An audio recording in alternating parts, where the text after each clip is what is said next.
السلام عليكم ورحمة الله وبركاته. ازيكم يا حبايب قلبي؟ عاملين ايه؟ يا رب تكونوا بألف خير. قبل ما نبدأ الفيديو بتاعنا صلوا على النبي وحطوا لايك، واللي ما اشتركش في القناة يشترك فيها حالا عشان يوصلوا كل فيديوهاتنا وكل جديد مننا. تمام. وبعدين انا زي ما انتم عارفين مش هطول عليكم المقدمة وهندخل في الموضوع على طول. النهارده بقى ان شاء الله نعمل ايه؟ هنعمل المسقعة البلدي بتاعتنا، بتاعت جدي وجدتك البسيطة خالص. هنعمل غدا بسيط يعني غدا بسيط من غير اي تكاليف ومن غير اي حاجه. مثلا لو حد يعني ده مثلا اخر الشهر، ماشي، اللي ما عندوش مثلا حاجه يحاول يتصرف يعمل حاجه، يعمل غدا. مش ان احنا بقى نقعد لا ده مش عارف ده ما فيش حاجه، لا لا، احنا زي ما هتشوفوا هنعمل ايه دلوقتي. او الاول بس هنبدا الاول مسقعه. طبعا انا بس مش مقشرتش البتنجانات عشان اوريلكم ازاي بقطعها. هوريكم طريقه لتقطيع البتنجان ما تخلوش يشرب زيت تماما، ولا تقولي لي بقى احط دقيق عليه ولا مش عارف ايه ولا اي حاجه. بجد التقطيعه ديت بامانه والله لو جربتوها مش هتشرب معاكم زيت. وهتقولوا لي اول حاجه بقسم البتنجانه كده نصين. تمام. بعدين بقشر بس القشر بتاعها، اللي عايز يسيبها بقشرها يسيبها، بس انا من نفسي بحب اقشر ايه القشر بتاعها.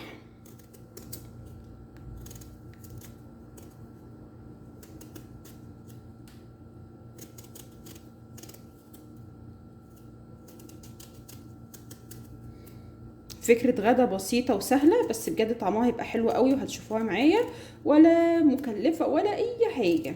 وبقى الشطري كده واعملي كده حاجة حلوة كده، الغدا حلو لجوزك وولادك، متوقفيش، مفيش حاجة توقفنا.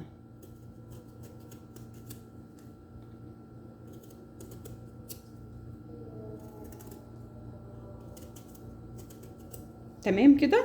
تمام. البتنجانة اهي انا قسمتها نصين وحطيت نص اهو ونص اهو. بعمل ايه بقى؟ مش عارفة اذا كان واضح لكم ولا لا. بقطعها بالطول. تقطيع البتنجان يا جماعه بالطول والله ما بيشرب زيت تماما، ان بس جربوه وقولوا لي في التعليقات عملتوا فيه ايه. مش هيشرب زيت معاكم ابدا. بصوا سبحان الله، التقطيعه ديت غير التقطيعه لما بتقطعيه بالعرض دواير كده، بيشرب زيت كتير كتير كتير كتير. بصوا بصوا كده، عمره ما يشرب زيت منك. ماشي، جربوه وتدعوا لي. هنكمل بقى البتنجان مع بعض وارجع لكم تاني. بص البتنجان اهو.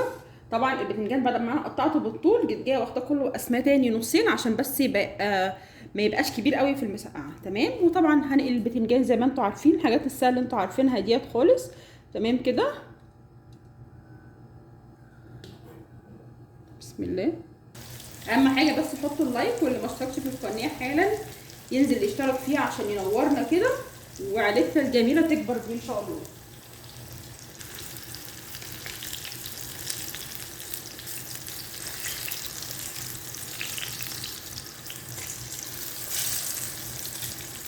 على بال بقى البتنجان بتاعي ما يتحمر هعمل ايه؟ هاجي هنا واعمل التسبيكه بتاعت المسقعه عاديه خالص خالص يا حبايب قلبي.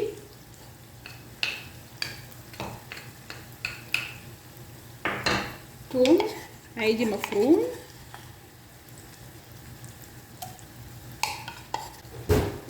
بصوا تعالوا كده وانتوا بتفرموا توم او بتفرموا بصل حطوا شويه فلفل اسمر كده جميل وانتوا بتحمروه، قصدي يا ربي وانتوا بتحمروا توم او بتحمروا بصل حطوا شويه كده فلفل اسمر، هتلاقوا الريحه فرقت جدا، وبقى ريحته جميله، وبقى ريحته كده قلبت المكان.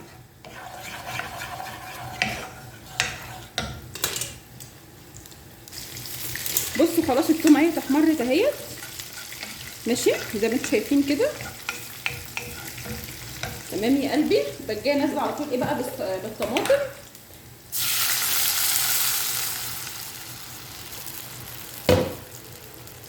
بنزل كمان معاها بمعلقتين صلصه بس كده. اسيبها بقى لغايه ما تتسبك، وبعدين يكون البتنجان اتقلى وانزلها فيه.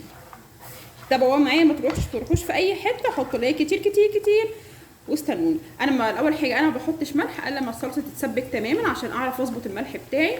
لكن لو حطيت دلوقتي ملح وجيت بعد ما تتسبك ممكن تطلع مالحه مني، فايه افضل بعد ما تتسبك عشان اعرف اظبط الملح بتاعي. تمام. وبس البتنجان يكون اتقلى ونشوف هنعمل ايه مع بعض.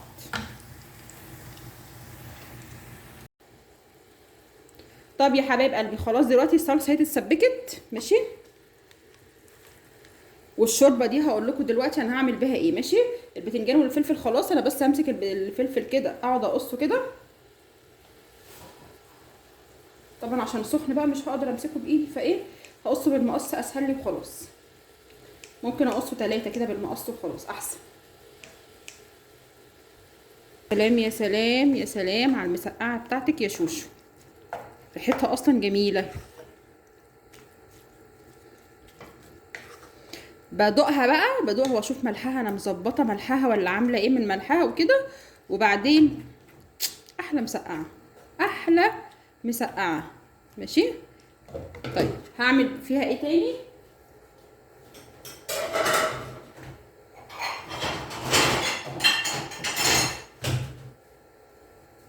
خلاص بعد ما اتاكدت ان انا ملحها مظبوط وكل حاجه، هعمل ايه؟ هجي واخداها واحطها في طاجن. طبعا ده الحركه دي اختياريه، اللي عايز يحطها يعملها واللي مش عايز مفيش مشكله، تتاكل كده زي الفل. هحطها في الفرن كده بس تاخد لون كده، تبقى جميله بقى. وبقى اسمه ايه؟ يبقى اسمه طاجن مسقعه بجد.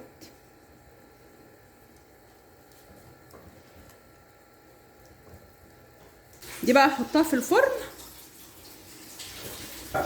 ماشي. طيب الشوربه دي بقى، حد يسالني يقول لي الشوربه دي تعملي بيها ايه؟ اقول لكم اعمل بيها ايه. الشوربه دي كانت عندي في الفريزر، كان عندي لحمه، كان عندي لحمه وشلت الشوربه بتاعتها تمام. وكان عندي نص كيس ملوخيه. طبعا يا جماعه ملوخيه جاهزه، احنا هنا ما يعني صعب ان انا اجيب ملوخيه واقعد اخرطها وكده في السعوديه هنا، فايه بجيب اللي هي مونتانا طبعا. واي حد قاعد هنا يعرف ان مونتانا ديت نوع نضيف جدا وكويسه. نص كيس بقى عشان انا وشادي بس، انتوا عارفين الولاد مش موجودين هنا وايه، فنص كيس حلو قوي عليه.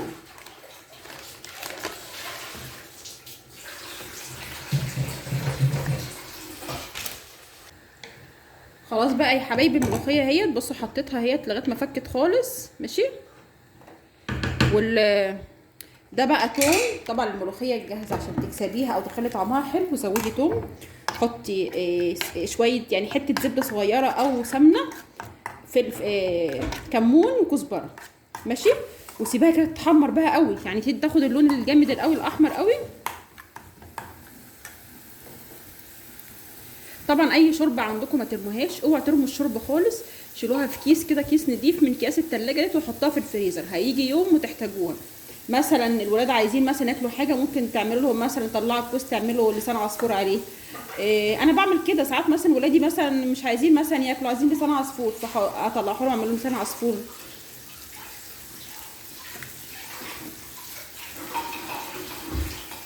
اعمل مثلا شويه ملوخيه زي النهارده كده.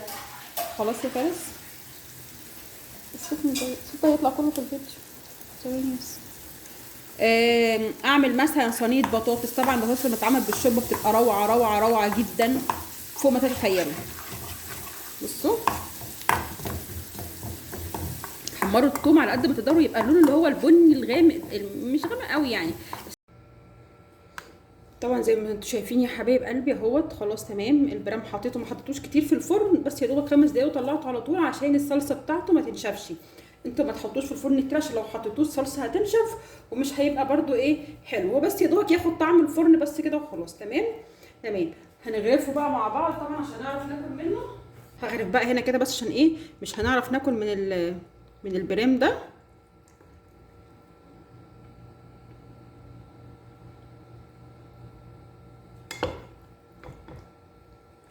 برام سخن شويه.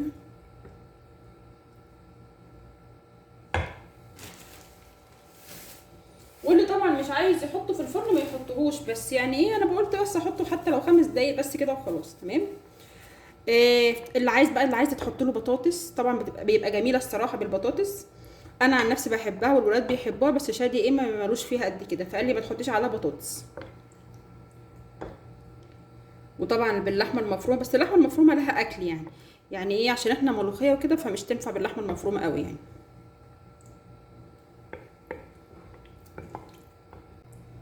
طبعا للاسف لما جيت احط الملوخيه على الطشه التليفون فصل.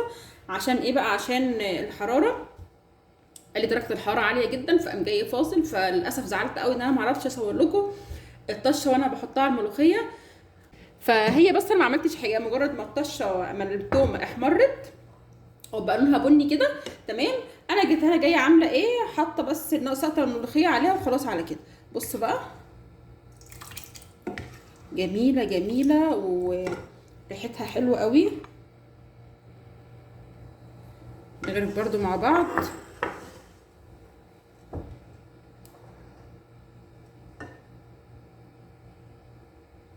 والله العظيم جميله يا جماعه، جميله جميله. والملوخيه الجاهزه حلو، بس اهم حاجه تبقى انتوا عارفين انه حلو بتجيبوه. انا عارفه طبعا الخضره طبعا لا يعلى عليها، بس دي حاجه ايه للاوقات السريعه يعني.